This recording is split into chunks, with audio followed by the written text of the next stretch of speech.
сме в Присън брейк. Отново сме в Присън брейка. Трудно е да оцелееш такива условия. Един престъпник избяга.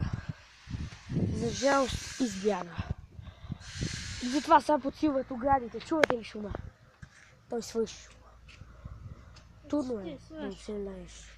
Тук затова сега ще видим дали ще се опитаме да свием пушката помпа на един полицай, понеже са само с едно пистолетче. Сега идва един полицай и мисля да го изненадам.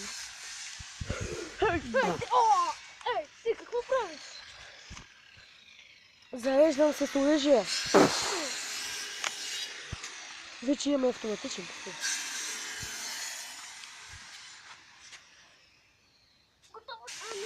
Разхождам се и списвам брейка.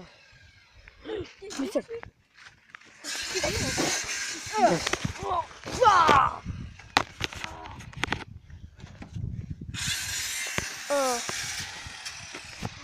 Той беше зашеметен, но спокойно.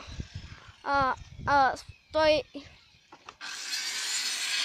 удари го силно, така че вече е зашеметен. Не знам дали ще може да дойде.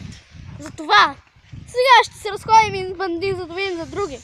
Сега тръгвам в другата посока, за да видя какво е станало с него.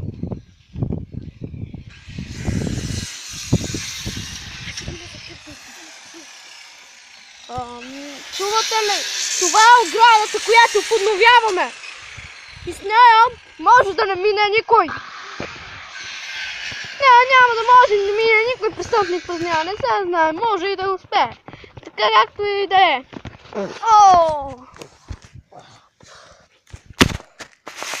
Ти какво правиш? Иди да си камерата.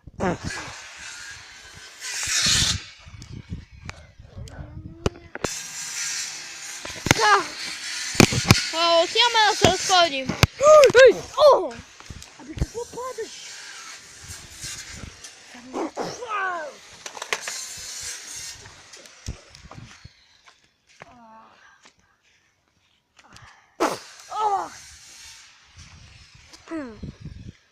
Ще видим колко ще оживееш, полицайче. Така, сега отивам. Сега ще се разхода и затвора. Полицай! Ти да снимаш.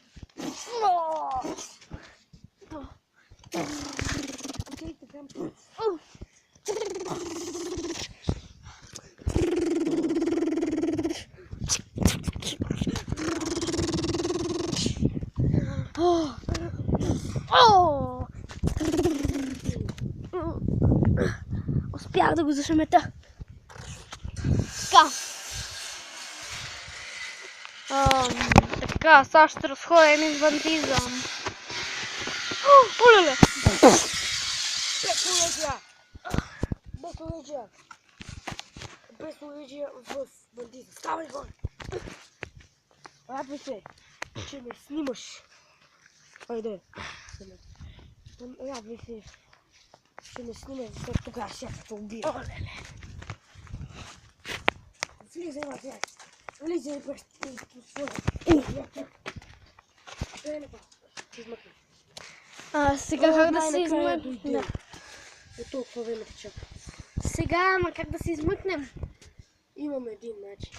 Чаках само ти да дойдеш. Остави ме да си свърша работата. Какво си измислил?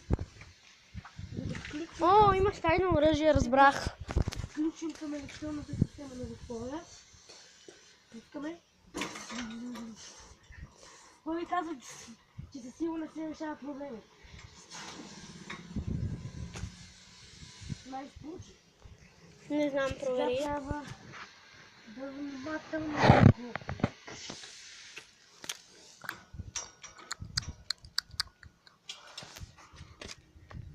Свободни сме. Супер. Спирам пауза. Някой съм полицай си го оставя.